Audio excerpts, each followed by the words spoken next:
Hey guys, it's Saru, and oh my goodness, where have I been? So, as of late, I've been getting a lot of messages and questions about what's happening to TERA, and I've just been incredibly busy with my new job over at Nimble Neuron, which you could learn all about it on Twitter. I don't want to talk about it here. And also, when I'm off on my free time, I've been playing Sword of Legends online, so I just haven't had any time to really cover anything on content creation. But a lot of players were asking me about my thoughts about what's happening in TERA JP or Japan. And honestly, I found out literally within 10 minutes of when it was announced. So there is a lot of speculation, and I think a lot of people are thinking that this could mean the end or whatever they're trying to say. I don't know. But I figured we would talk about this a little bit, and I'd give you some facts of how the history of TERA JP has worked, whether this does affect PC and console or not. So let's get right into it.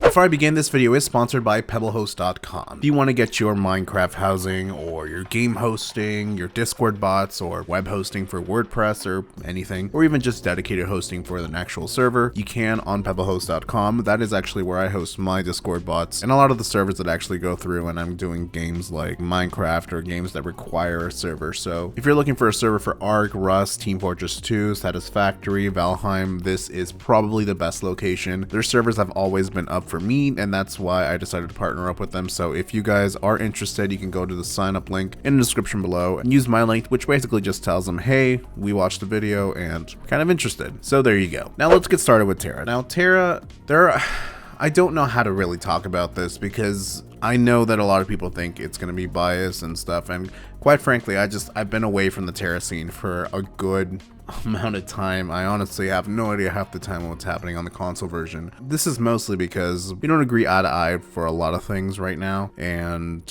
there are a lot of issues with the game itself that I myself just cannot just get back into just for latency issues, so I prefer not to. But I am always aware of what's happening in the MMO world. I have a lot of press junkets that get delivered to me directly to my email. Every time there's a new press release for a game or something, I pretty much know. Whether I decide to cover it or not, which most of the time is not, is a different story. But as for what happened with TERA PC Japan, so a little history on this because I feel like there are so many people blowing this out of proportion. So back in, I want to say like 2014 or something like that, when the game was first, I guess, going free to play or whatever, in TERA Japan, it was picked up by Handgame. Handgame basically published this.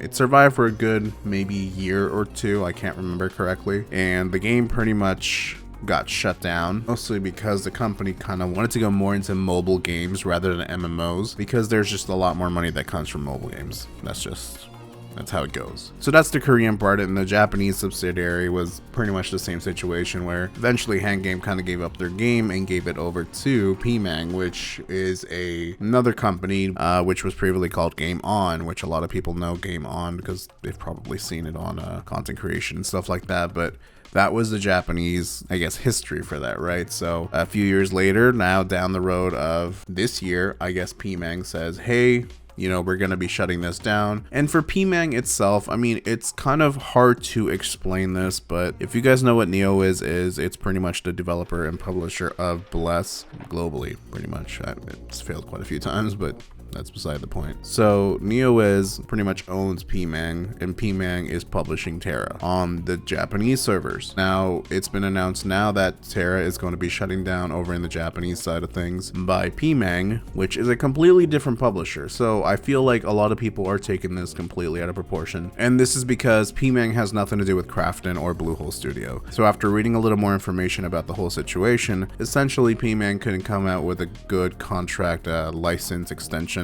with Bluehole. My guess is that there's going to be a shutdown period and probably going to be something like Bluehole's going to take over. Slowly and slowly, we've been seeing Bluehole kind of take over in the publishing side of things. We've seen it for TERA PC, which again originally was Handgame, and then basically Nexon picked up the publishing rights of TERA back in 2016, I think it was, and then only this year, or sorry, I mean 2021, which I'm still used to, is when Bluehole or Krafton basically took over the self-publishing of TERA TERA in Korea. So we've been seeing this more and more in the TERA console side of things. We've seen that actually Bluehole or Krafton, they pretty much self-published the entire game in all regions, North America, Europe, Southeast Asia, and Japan. In terms of the like North American and European servers for PC, those are handled by Gameforge. As to whether or not what's going to happen, I'm pretty sure like the goal or the end goal is to kind of cut costs altogether and have Bluehole and Krafton basically have a global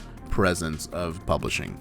That's my guess altogether. I have no idea. I know that I've had connections with Bluehole in the past. I've honestly not spoken to them about this, and my connections are limited to just console exclusively, so it has nothing to do with PC. But again, in terms of like whether this is going to affect NA or EU, it literally shouldn't. These are different publishers with different contracts. It happens all the time, especially with Nexon and NeoWiz. They always cut contracts either because they want more money or they just can't meet eye to eye with the developer, and then the developer just finds another publisher. As to whether or not actual accounts are going to be transferred or not, I doubt that. But who knows? Maybe this is, though. This could be the end of TERA PC in the Japanese side of things. I doubt it. I think it's still pretty prevalent over there. When I saw the interactions over on Twitter for the TERA Japanese side, I saw a lot more engagement that I actually see in Europe and North America combined, even in the console version, although the console version itself never really gets that much action anyways. But just looking at from the outside, that's what I'm saying. But I mean, if you look at the Taiwanese version, the same thing happened. You know, it was originally published by OMG Digital back in like 2000,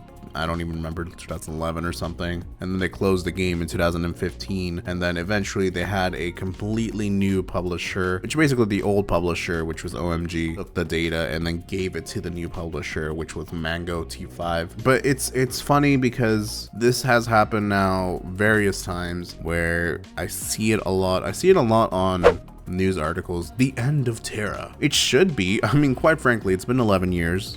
On PC side of things, at least, it's been 11 years. The game has been out for 11 years and should probably just end it now. Not a lot of games last for over a decade, but it has. But like I've said, we've seen this time and time again. Most recently, we saw it with NMAS. NMAS shut down. Yes, it was a subsidiary of Bluehole. Everyone's like, this is the end of North America because console got their information first. My bad. That was honestly me. I was like leaking that information because I didn't have an NDA with Bluehole, so they told me I could. TERA PC itself, it all went to Gameforge. So, you know, this is just kind of like the times we live in, especially with COVID now. Like, you've seen a lot of companies either merge or being bought out by other huge companies, such as Activision with Microsoft or anything else, right? We've seen this time and time again. And with publisher side of things, it's nothing new for a new publisher just to take over or the old publisher just to sell their rights for the license because they need the money. So those are my thoughts. Hopefully that calms you down. I don't think anything's going to happen to TERA NA EU. If anything, my guess is in the next 5 years, probably NA EU is going to be given over to Bluehole, and then Bluehole's probably going to just keep it as long as they can before they finally move on to their next IP, which was probably going to be Elion, but let's be honest, it's not doing so hot, so